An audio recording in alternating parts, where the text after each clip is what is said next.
여러분 반갑습니다. 아니 한 주 쉬고 오더니만요 막 분위기도 어수해져서 다시 반갑습니다. 안녕하세요. 예. 오늘 새로 오신 분도 있는데 410페이지 건축법.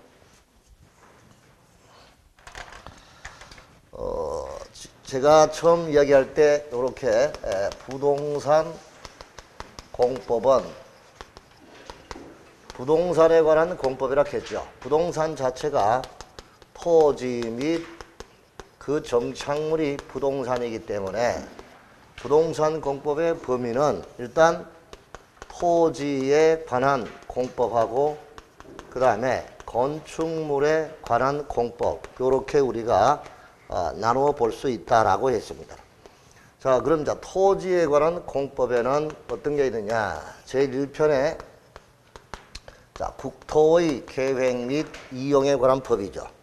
자, 국토의 계획 및 이용에 관한 법률.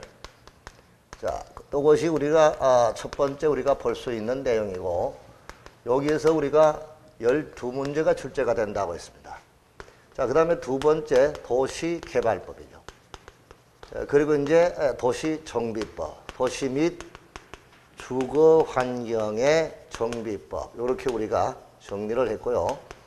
그 다음엔 4편에 우리는 농지법이다 하고 했는데 교재 편제는 농지법이 제일 끝편에 붙어 있죠. 자, 그런데 이게 농지가 토지니까 토지에 관한 공법에다가 정리를 한 거죠.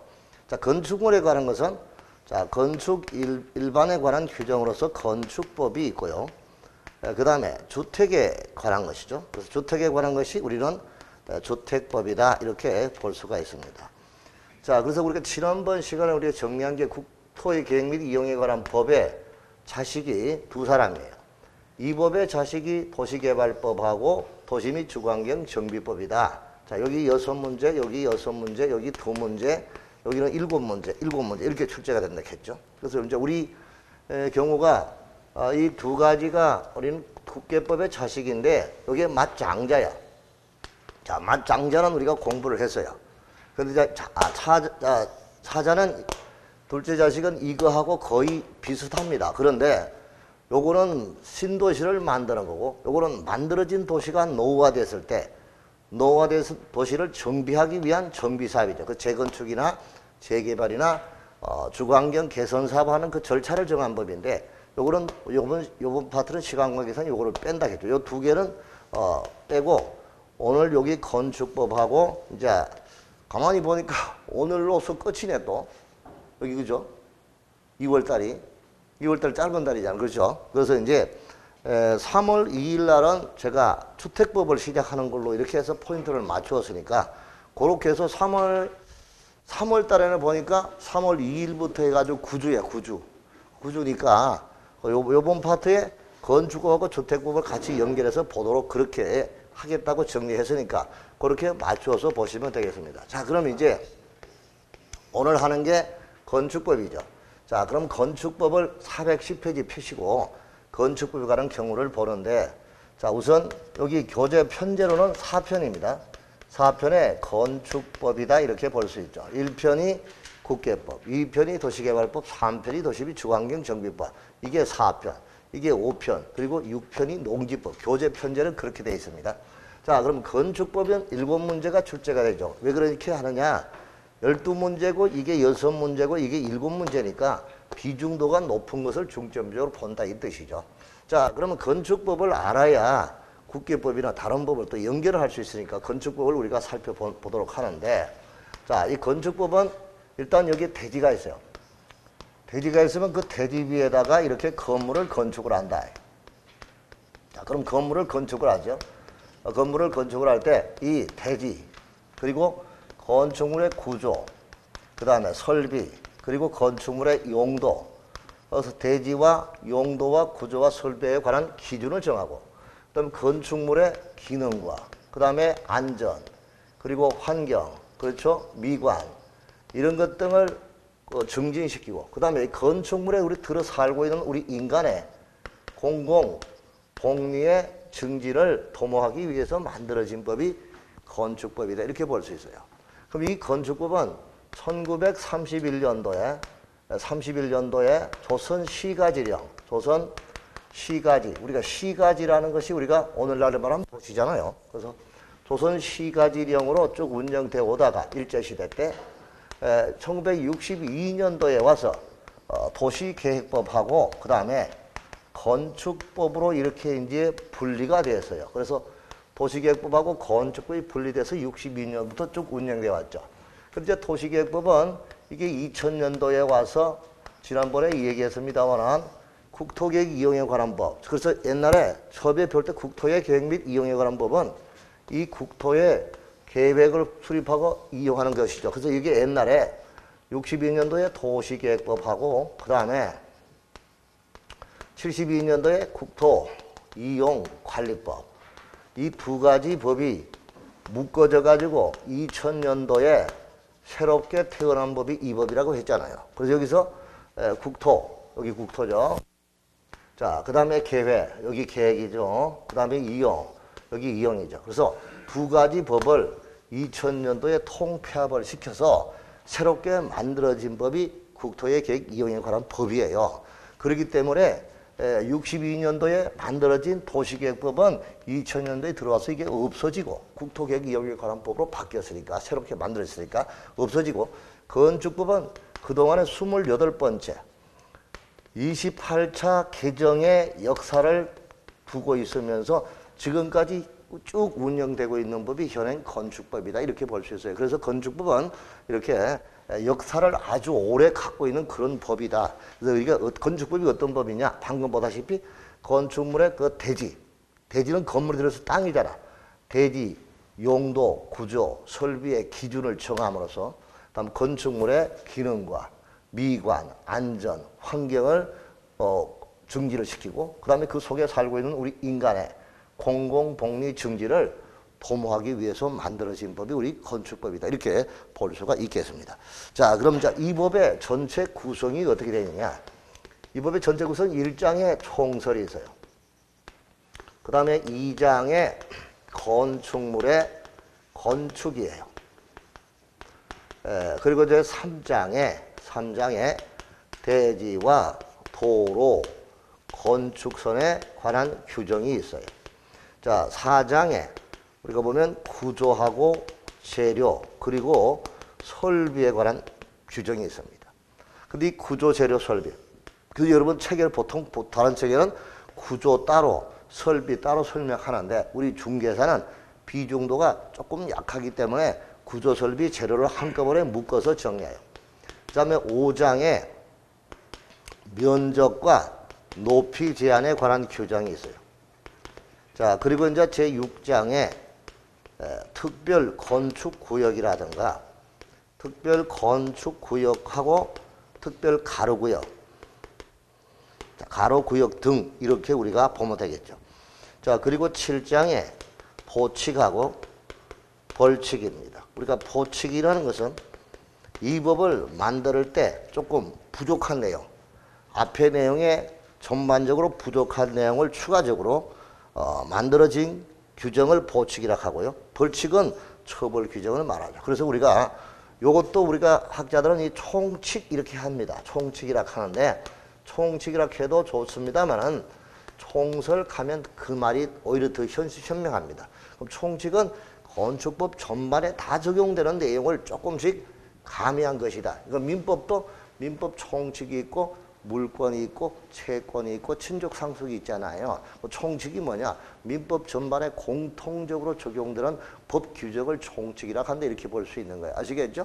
자, 그러면 여기 총설은 우리가 상당히 중요한 내용이 많이 나와요. 그래서 포괄적인데 첫 번째 길은 용어 정의가 있고요. 두 번째 적용 범위가 있어요. 이 총칙 파트에서 총설 파트 또는 총칙 파트 이걸 두 문제, 세 문제로 봅니다. 여기도 역시 두 문제 정도. 여기는 한 두 문제. 자, 여기는 거의 희박하고 여기는 한 문제 반드시 나와. 자, 요거하고 보칙을 묶어서 요거하고 보칙을 묶어서 한 문제. 그다음 처벌 규정에서 뭐 이렇게 하나 정도 이렇게 볼 수 있는데 요렇게 해서 7문제가 출제가 되는데 일단은 비중도가 가장 높은 순으로 보면 1장, 2장, 그 다음에 3장이죠. 이게 중점적이에요. 그리고 이제 5장. 자, 요것만 우리가 봐도 건축법은 전체가 이용이 되는데 우선 총설 파트에 상당히 중요한 내용이 많죠. 이걸 우리가 보도록 하죠. 우선 교재 410쪽에 자 1장부터 체계를 잘 정리해놨죠. 1장, 2장, 3장, 4장, 5장, 4장의 지역지구간의 건축물이 이게 이제 면적에 관한 것입니다. 그리고 특별건축구역, 보칙벌지 이렇게 이제 줄여놨는데 그렇게 6개 장으로 보면 되고요. 자, 그 다음에 건축법의 목적이 나와요. 제일 밑에 아까 이야기했죠. 건축법이란 대지의 구로 책임 줄쳐봐요. 대지, 구조, 설비, 기준, 용도 등을 정하여 맞죠? 아까 대지, 구조, 설비, 용도 등의 그런 기준을 정해서 건축물의 안전과 그리고 기능, 그렇죠? 미관, 그리고 안전, 환경 이런 걸 향상시킴으로써 그 다음에 그 속에 살고 있는 우리 인간의 공공복리 증진에 이바지하기 위한 목적으로 만들어진 법이 건축법이다. 자, 건축법은 이렇게 31년도부터 우쪽이 운영돼서 지금까지 운영되고 있는 법이다. 이렇게 보면 돼요. 자, 그럼 건축을 공부할 때 먼저 용어 정에서 대지가 나와. 자, 대지가 뭐냐? 대지는 우리가 여러분 공시법을 배우는데요. 지적법에 그 공간정보 구축에 관한 법이 옛날에 지적법이거든요. 그럼 지적법 해도 그렇게 알아두시면 됩니다. 자, 그럼 이제 대지는 우리가 1필지, 1대지의 원칙이 적용됩니다. 자, 1필지, 1대지 원칙. 하나의 필지는 하나의 대지가 원칙이다. 그래서 1필지, 1대지 원칙이 적용되는데 이 원칙에 대한 예외가 두 가지가 있다. 그 예외가 두 가지가 있는데 자, 그거는 바로 책에 읽어보면 대지란 공간정보 구축에 관한 법에 따라 각 필지로 나눈 토지를 우리가 대지라고 하고 대지는 쉽게 말하면 건물이 들어설 땅을 대지라고 한다 이 뜻이야. 다만 대통령이 정하는 그러면 원칙적으로 대지는 1필지 1대지가 원칙인데 거기에 대한 예외로서 대통령이 정하는 토지는 2개 이상의 필지를 줄치고 2 이상의 필지를 하나의 대지로 하거나 하나 이상의 필지 일부를 하나의 대지로 할 수가 있다라고 했죠. 그래서 예외가 2 이상의 필지를 하나의 대지로 보는 사례가 여기 6가지가 있고요. 1 이상의 필지 일부를 하나의 대지로 보는 사례가 5가지가 있다. 요거는 이제 예외다. 예외는 조금 있으면 거기에 뒤에 가면 정리를 해놨을 테니까 거기서 보기로 하고요. 일단 대지가 뭐냐? 건물이 들어설 땅인데 1필지 1대지의 원칙이 적용된다. 이렇게만 알아두시면 되겠죠. 자, 그 다음에 그 대지에 들어서는 물건이 있죠. 그게 우리는 건축물이 됩니다. 무슨 물? 자, 그럼 건축물. 이 건축물이 뭐냐 이거야. 자, 건축물은 이렇게 보게 되면 1번, 2번, 3번, 4번 이렇게 적용돼요. 그러니까 한번 봐봐요. 여기 이렇게 땅이 있다고 봐요. 있으면은 일단 건축물은 이렇게 지붕이 있습니다. 지붕이 있고 여기다가 기둥이 있어요. 자, 그럼 여기 벽이 있죠. 그럼 여기 지붕이야. 지붕과 그 다음에 기둥, 그 다음에 여기 벽, 지붕과 기둥 또는 벽이 있는 것. 그 다음에 거기에 딸린 시설물이 있어. 그럼 이 건축물이 들었을 때 딸린 시설물이 대문이라든가 담장. 이게 우리는 2번째. 이게 1번. 자, 건축물은 토지의 책을 읽어봐요. 책 봐요. 건축물은 토지에 정착하는 공작물 중에서 지붕과 기둥 또는 뭐라고? 벽이 있는 것과, 그렇죠? 보입니까? 자, 것과 또는 거기에 딸린 시설물, 딸린 시설물이 대문과 담장이야. 이게 2번째야. 자, 그 다음에 건물이 이렇게 고가에도 설치가 되고요. 그 다음에 지하에도 설치가 돼요. 그럼 이제 지하나 고가 또는 지하에 설치하는 사무소, 공연장, 그 다음에 점포, 사무소, 공연장, 점포, 차고, 그 다음에 창고. 자, 요게 바로 3번째가 되겠죠. 그래서 그 다음에 4번째는 기타. 그 밖에 대통령령이 정하는 시설 이렇게 되어 있습니다. 자, 그럼 이제 책을 통해서 확인해 볼게요. 건축물이라 하면 토지에 정착하는 공작물 중 지붕과 기둥 또는 벽이 있는 것, 그걸 1번 번호 매기시고. 자, 것과 이에 딸린 시설물이 대문 담장 2번. 자, 그 다음에 지하나 고가의 공작물에 설치하는 사무소, 공연장, 점포, 차고, 창고, 그걸 3번째. 그 다음에 그 밖에 대통령이 정하는 것, 기타, 그 밖이죠. 이 4가지 다를 우리가 건축물이라고 합니다. 그럼 여기서 여러분들 공부하실 때 주의할 게 있어요. 이 시험 문제가 이렇게 나와요. 건축물이라 하면, 자, 건축물이라 하면 토지에 정착하는 공작물 중에서 지붕과 기둥 또는 벽이 있는 것을 말한다라고 하면은 이게 맞는 것처럼 보이죠. 건축물이라면 토지에 정착하는 공작물 중에서 지붕과 기둥 또는 벽이 있는 것을 말한다라고 하면 이게 맞는 것처럼 보이지만 이거는 틀린 거예요. 왜 틀리느냐? 방금 이야기했죠. 건축물은 1번부터 4번까지 다 건물이다 이거야. 그러니까 다 들어가야 돼.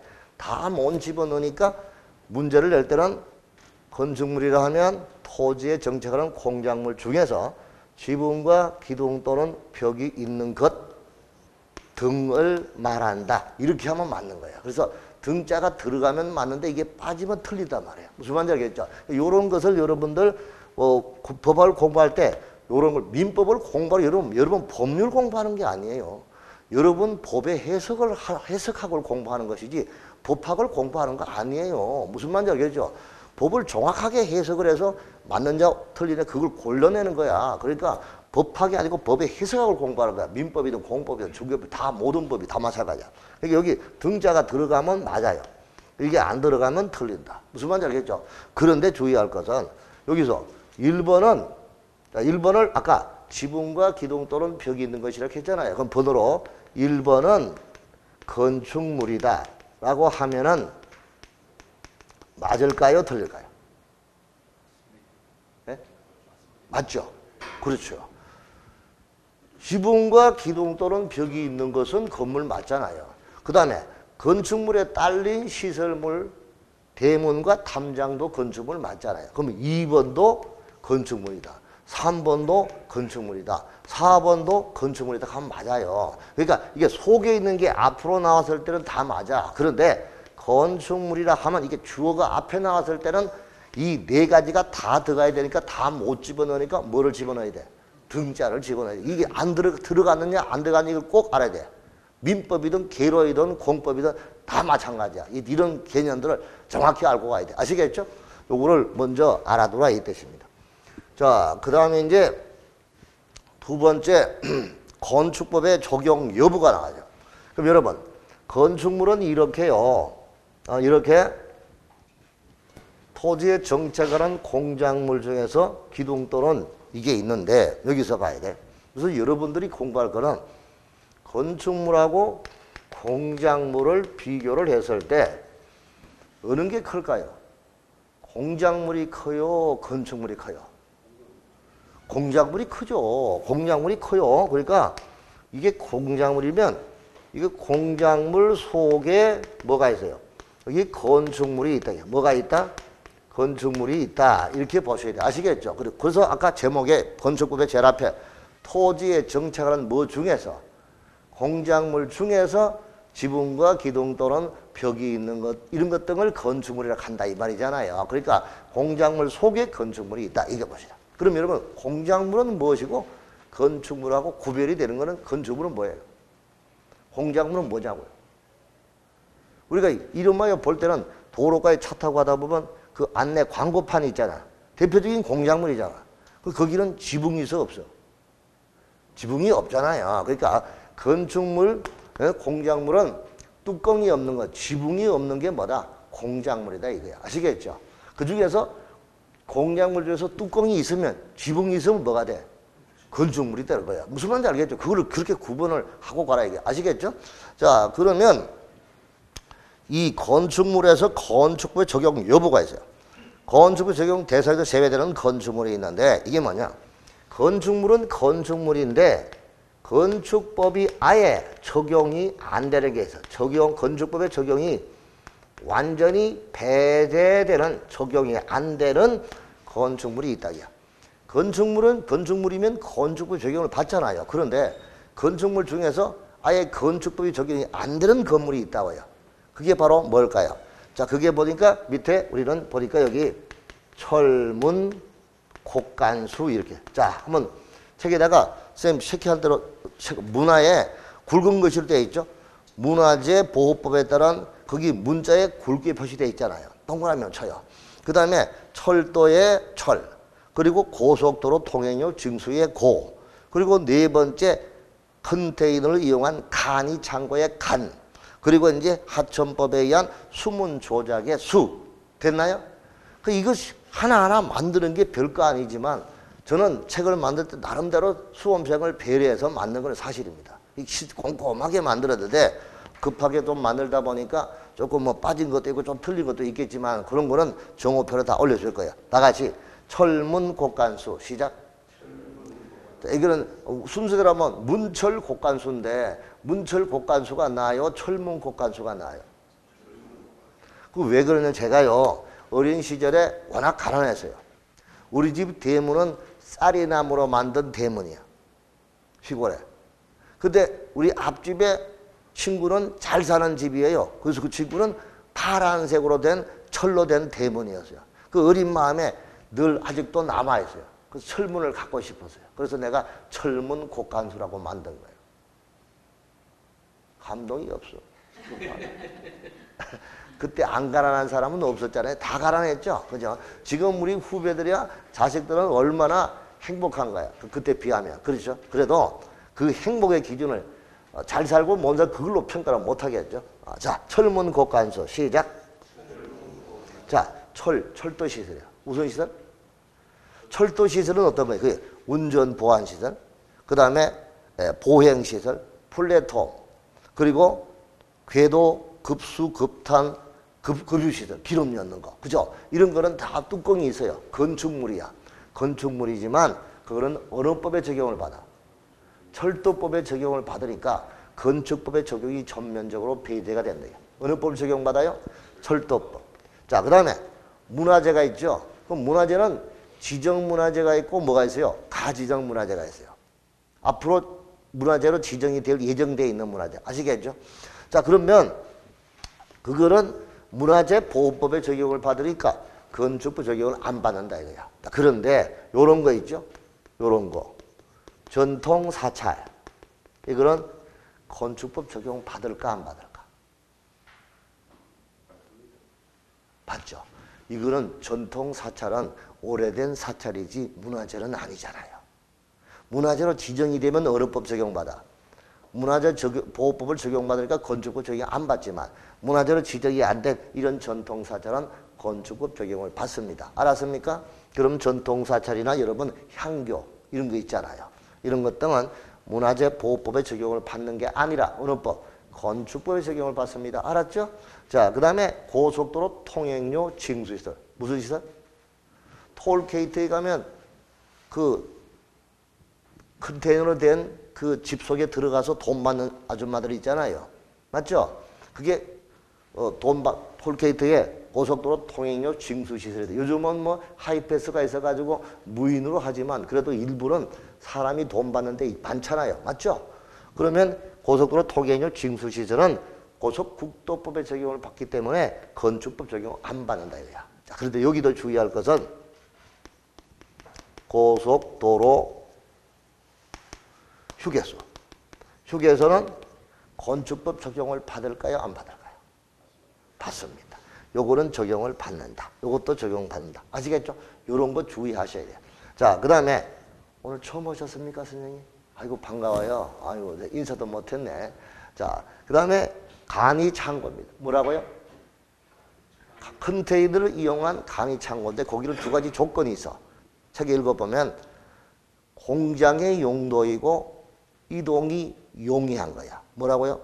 공장 용도고 뭐라고? 이동이 용이한 간이 창고만 말한 겁니다. 아시겠죠? 그럼 이 간이 창고는 이거는 어느 법의 적용이냐?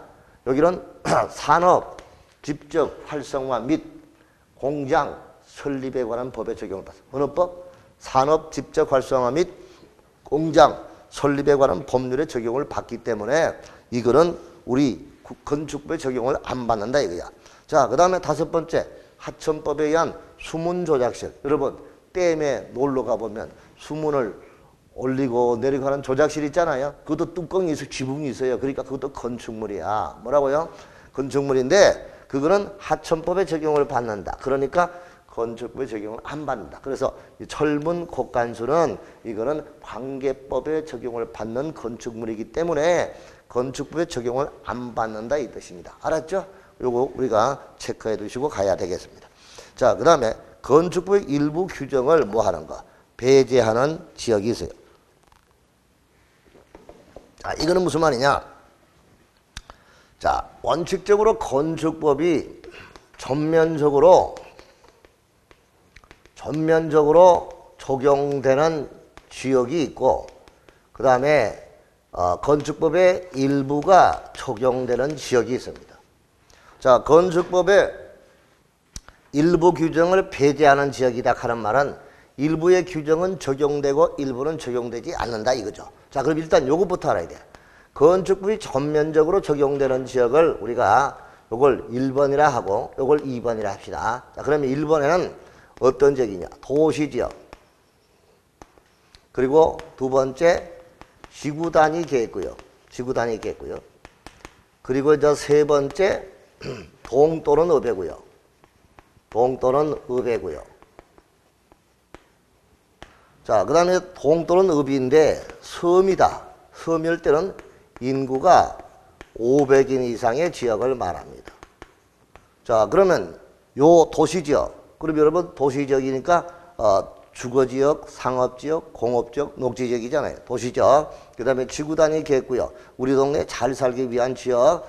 동 또는 읍의 요런 지역을 제외한 지역. 그러니까 요게 전면 적용인데 일부 적용은 1번 전면 적용 지역 외의 지역. 1번 외의 지역이다. 그럼 1번 외의 지역은 도시지역도 아니고 지구단위 계획구역도 아니고 동 또는 읍의 구역도 아니고 섬인데 인구가 500인이 안 되는 섬. 이런 지역이겠죠. 1번 외의 지역이니까. 이런 경우는 6가지 건축법의 기준이 배제가 돼요. 그 6가지 건축법의 기준이 배제가 된다 이거야. 그래서 건축법이 토탈 113개 조항입니다. 몇 개 조항이라고? 건축법이 전체가 113조가 건축법 전부 조항이에요. 건축법 113개 조항 중에서 6가지 조항은 적용이 안 된대요. 6가지가 배제된다 그죠? 6가지가 배제되는 게 어떤 것이냐 이 말이죠. 그 6가지가 배제되는 게 보니까 페이지 412페이지 보니까 박스 안에 6가지가 배제되는 게 이게 대도, 건건, 방대입니다. 그럼 거기도 따로 적지 말고 동그라미 쳐. 대지와 도로와의 관계의 대자의 동그라미. 도로의 지정 폐지 변경의 도자의 동그라미. 그리고 건축선 지정의 건. 건축선에 의한 건축 제한을 건. 그 다음 방화지구안의 건축 제한을 방. 그 다음에 대지 분할 제한의 대. 그래서 다 같이 대도, 건건, 방대 시작. 자, 그러면 도시지역도 아니고 지구단위 계획구역도 아니고 동 또는 읍의구역도 아니고 섬인데 인구가 500인도 안 되는 섬지역이다. 그럴 때는 대지와 도로와의 관계, 도로의 지정 폐지 변경, 건축선의 제한, 건축선에 의한 건축 제한, 방화지구안의 행위 제한, 그리고 대지 분할 제한, 이 6가지 건축법 13가지 중에서 6가지 조항은 적용을 안 한다. 적용을 배제한다 이거야. 그래서 일부는 적용을 113개 중에서 6가지 빼고 나면 나머지는 적용되고 그 다음에 요거는 적용이 안 된다. 그래서 일부가 적용이 배제되는 지역이다. 요렇게 볼 수 있는 겁니다. 알았죠? 이게 우리는 일부 배제되는 지역이다. 이렇게 보는 거죠. 자, 그 다음에 세 번째 건축물의 구성입니다. 자, 건축물의 구성에서 보니까 건축물은 일단 이런 경우를 봐야 되겠죠. 건축물 중에서 여기 한번 봅시다. 자, 여기서 이렇게 보게 되면 자, 일단 초고층이 있고요. 그 다음에 초고층이 있어요. 고층이 있고 초고층이 있어요. 그 다음에 고층과 초고층 사이에 우리가 준초고층이 있다 이거죠. 자, 일단 고층은 30층 이상이거나 그 다음에 높이가 120m 이상의 건축물을 고층이라고 합니다. 몇 층 이상? 30층 이상이거나 몇 메다? 120m 이상의 건축물을 고층이라고 하고요. 자, 그 다음에 초고층은 50층 이상이거나 그 다음에 200m, 높이가 200m 이상의 건축물을 초고층이라고 합니다. 그러면 고층하고 초고층의 중간에 있는 거를 우리가 뭐라고 하죠? 그거를 준초고층이라고 합니다. 무슨 고층? 자, 그럼 자, 질문 들어갑니다. 높이가 층수가 20층이고요. 높이가 120m는 뭐예요? 고층입니까? 준초고층입니까? 고층입니까? 다시. 자, 높이가 층수가 25층이고요. 그 다음에 높이가 120m예요. 그러면 뭐냐고요? 고층입니다. 고층. 예? 그럼 층수는 30층이 안 돼도 상관없어요. 이건 아니까. 아시겠죠? 자, 그러면 층수는 40층이야. 40층인데 높이가 250m야. 그럼 뭐지? 초고층이죠. 맞죠? 자, 그 다음에 층수는 35층이요. 높이도 150m야. 뭐예요? 어? 뭐냐고요? 고층이에요? 준초고층이에요? 에이. 자, 여기 고층과 초고층 사이에 있는 것이 내가 준초고층이라고 했잖아. 그럼 그 당연히 준초고층이지. 다시. 층수가 40층이고 높이가 150m다. 어딥니까? 고층 중에서 뭐가 아닌가? 초고층이 아닌 거잖아. 고층 중에서 뭐가 아닌가? 초고층이 아닌 거니까 어디에 속해요? 준초고층이다. 이거는 별로 의미가 없어요. 의미를 부여하는 게 아니고 어차피 준초고층도 고층은 고층이잖아. 맞죠? 그러면 초고층이 아니잖아요. 그러니까 별도로 한 단계를 만들다 보니까 그냥 준초고층이다 이런 말을 붙인 거야. 아시겠죠? 그럼 이거하고 이거의 사이를 뭐라고? 준초고층 이렇게 보면 돼요. 자, 그 다음에 한옥, 기둥, 보가, 목구조 방식이고 한식 지붕틀로 된 구조로서 한식기와 볏짚, 목재, 흙, 자연자료로 마감된 우리나라 전통 양식이 반영된 건축물, 그 부속 건축물 이걸 뭐라고 한다? 한옥. 자, 부속 건축물 이건 다 알 거고요. 다중이용 건축물의 제가 무슨 건축물? 다중이용 건축물에 들춰드시고. 자, 다중이용 건축물은 제목 그대로 불특정 여러의 다수의 사람들이 이용하는 건축물이 다중이용 건축물인데 그럼 여기 다중이용 건축물은 어떤 것이냐?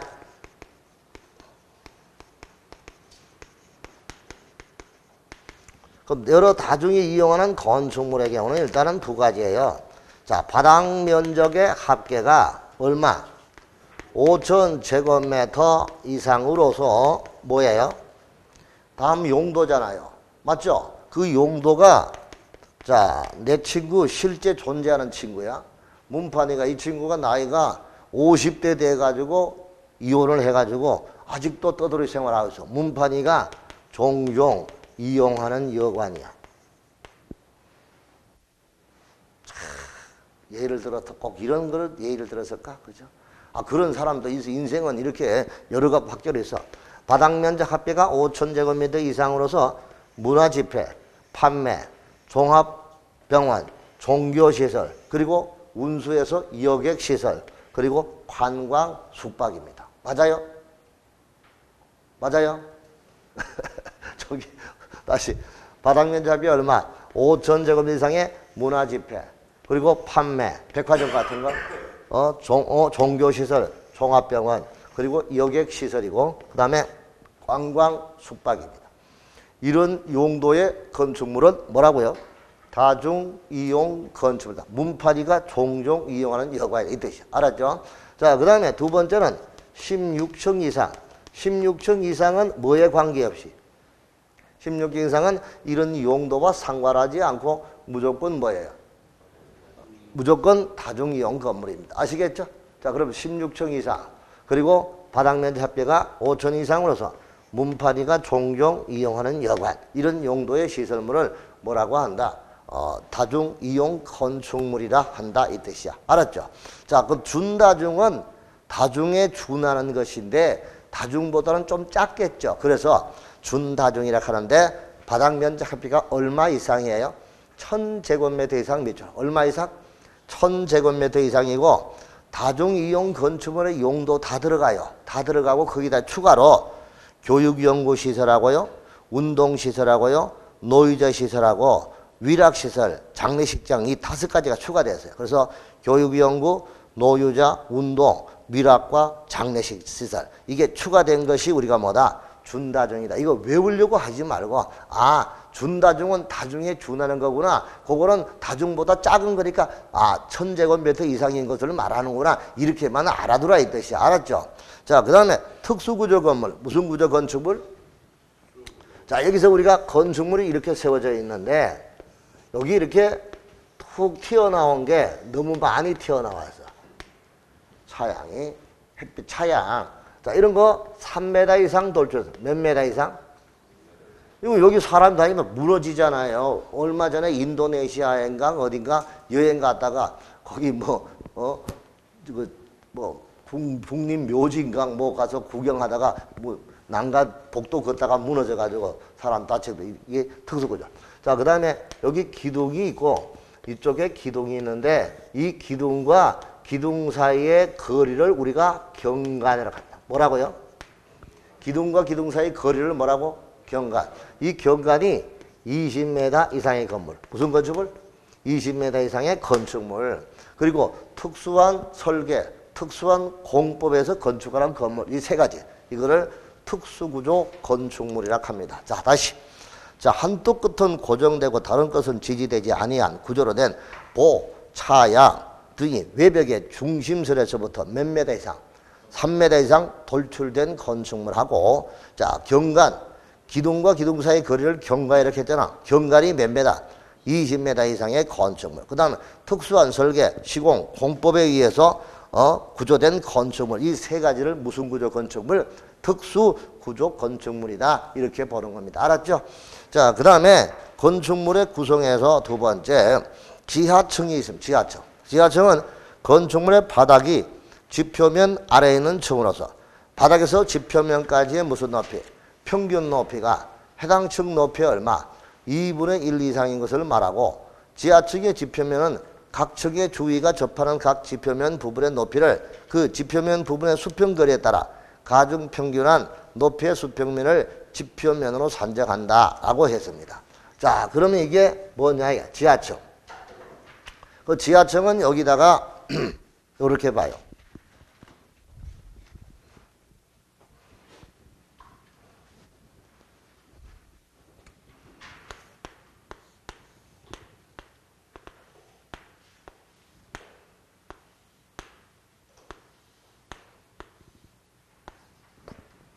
자, 이렇게 해서 건축물이 쫙 올라가 있어요.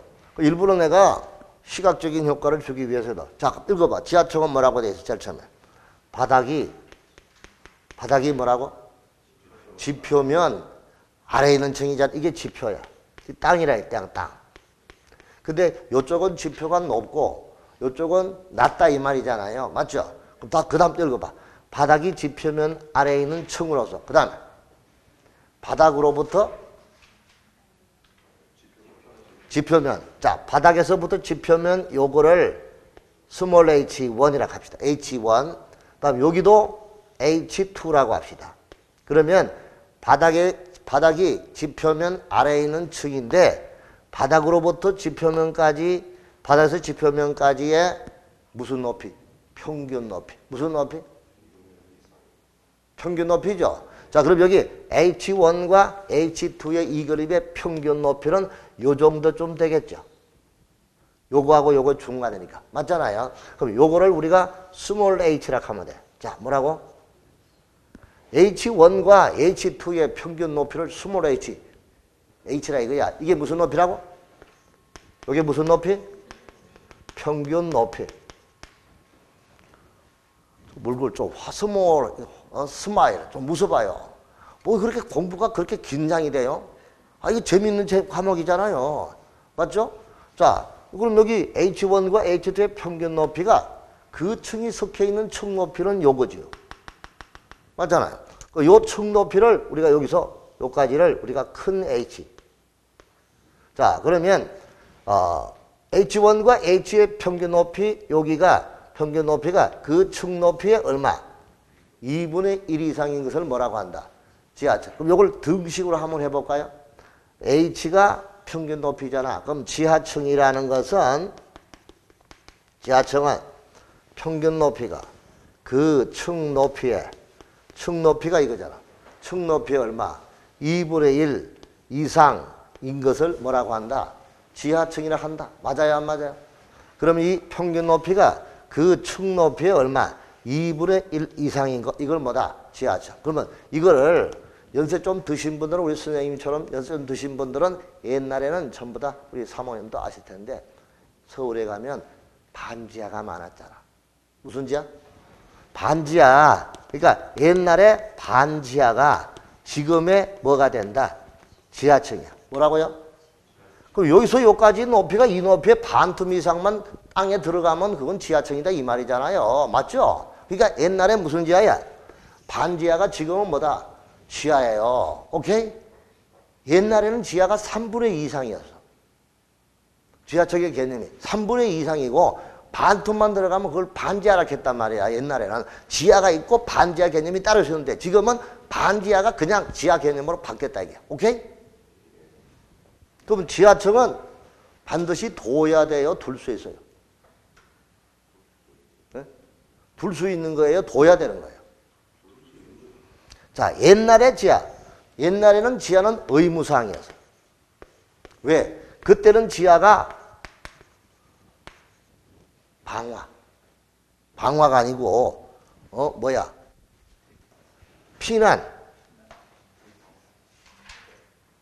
피난 뭐야?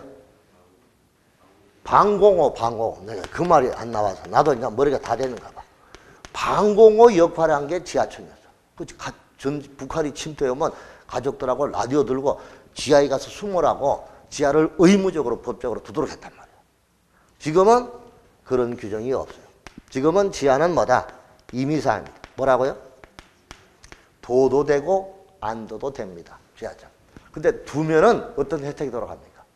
지하층을 뒀을 때. 지하층은 층수의 산정을 안 합니다. 지하층은 층수의 산정 안 해요. 무슨 말인지 알겠죠?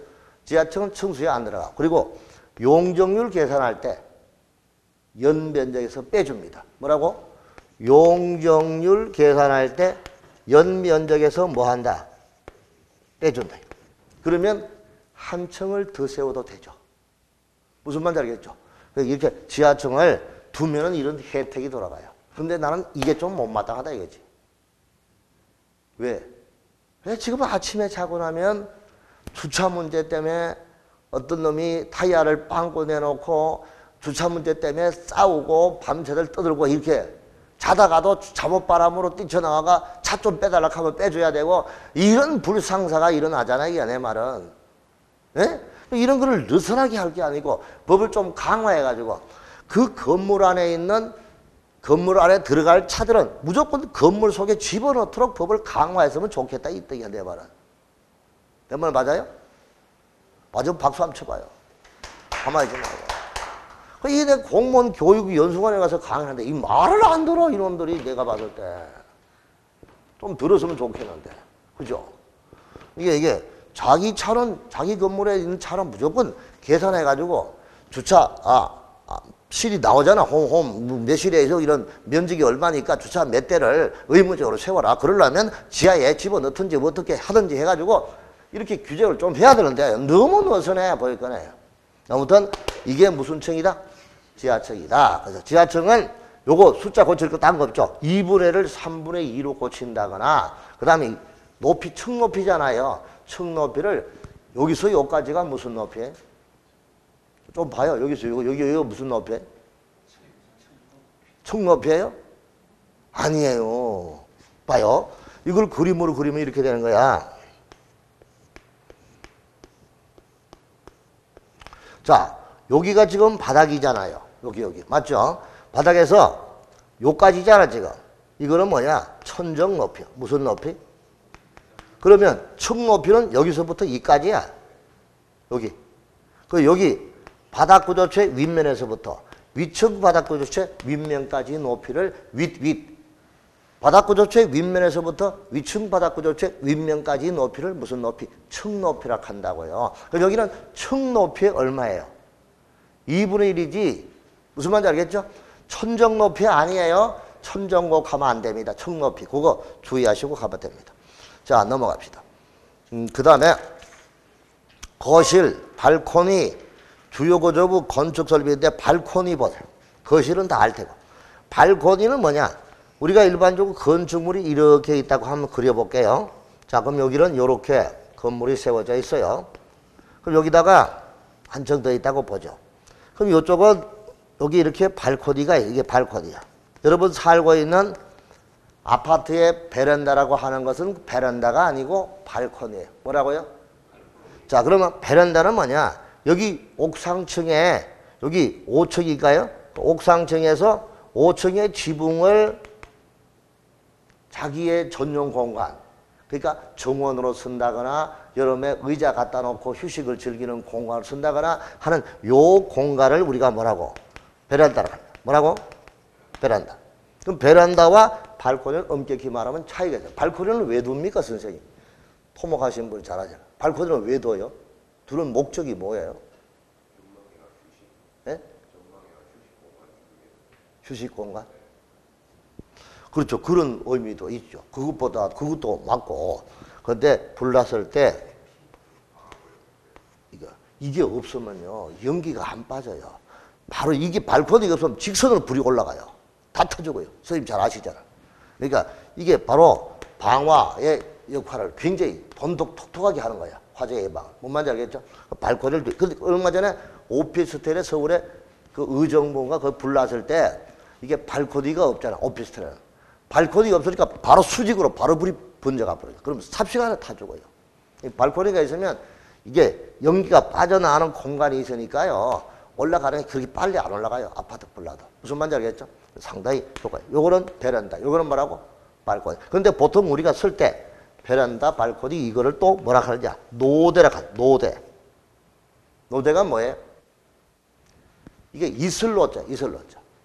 이슬 맞는 건물에서 이슬 맞는 곳이 여기밖에 없잖아. 건물 바깥 부분밖에 없잖아요. 맞죠? 그래서 노대, 베란다, 발코니 뭐 같은 개념으로 쓰는데 일단 기본적인 차이점은 있다고 보시면 돼요. 아시겠죠? 좋아요. 자, 그 다음에 주요구조부 내력벽. 여러분 이 벽은 무슨 벽이에요? 건물 힘을 받는 내력벽이잖아. 여기는 무슨 벽? 이거는 칸막이 벽이야. 무슨 벽? 이거 발로 차면 뿡 뚫혀요. 한마디. 이거는 마음대로 철거할 수 있잖아. 근데 이거는 철거하면 안 돼. 그래서 아파트 여러분 내부 인테리어 할 때도 바깥에 창문이 있는 그 창문 틀은 손 못 대잖아요. 무슨 말인지 알겠죠? 근데 사실 그것만 손대가 넓히죠. 무슨 말인지 알겠죠? 그러니까 보통 보면 여기에 창문 있고 여기 안에 또 창문 있잖아. 이거 뜯으면 되는데 이게 뭐냐? 여기 툭 튀어나온 내부 힘받는 내력벽이니까 이거는 손 못 대거든요. 자, 어쨌든 간에 내부와 내력벽, 기둥, 바닥, 보는 뭐냐?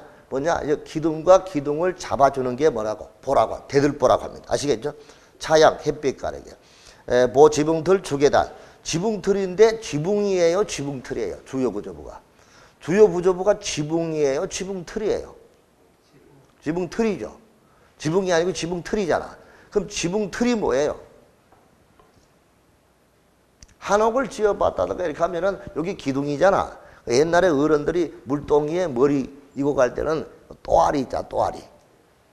물동이 그 머리 안 아프게 받치는 그 또아리가 있어요. 그거하고 똑같이 기둥 위에다가 그런 또아리 같은 걸 줘가지고 틀을 만들어 줘가지고 지붕을 딱 얹도록 균형을 잡아서 얹도록 하는 틀이 있어요. 그걸 우리가 뭐라고 한다? 주요 구조부라고 한다. 그러면 지붕하고 지붕틀 전체를 뭐라고 지붕틀 이렇게 이야기하는 거예요. 아시겠죠? 그래서 이거를 뭐라고 한다? 주요 구조부라고 하고 여러분 여기 이 건물에 주계단이 몇 개예요? 양쪽에 다 있죠. 주계단 보입니까? 주계단 이런 것들이 뭐다? 우리는 주요 구조부다. 다만 사익기둥이나 취하층 바닥 작은보 그리고 차양 옥외계단 이러한 것은 주의하지 않는 것은 주요 구조부가 아니다. 자, 건축 설비는 건축물의 기능과 가치를 높여주기 위해서 건축물 안에 설치하는 시설물을 건축 설비다 이렇게 보면 돼요. 자, 그 다음에 면적과 청수 산정은 요거는 여기서 보지 말고 조금 뒤에 가서 어느 정도 보고 난 다음에 볼게요. 그래서 이제 그거는 그렇게 넘어가시고 그 다음에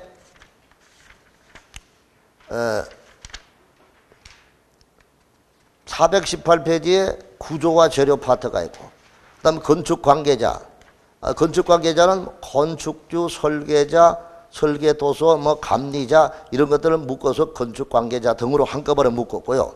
그 다음에 공작물 있는데 여기서 조금 쉬었다가 물 한 잔 먹고 합시다.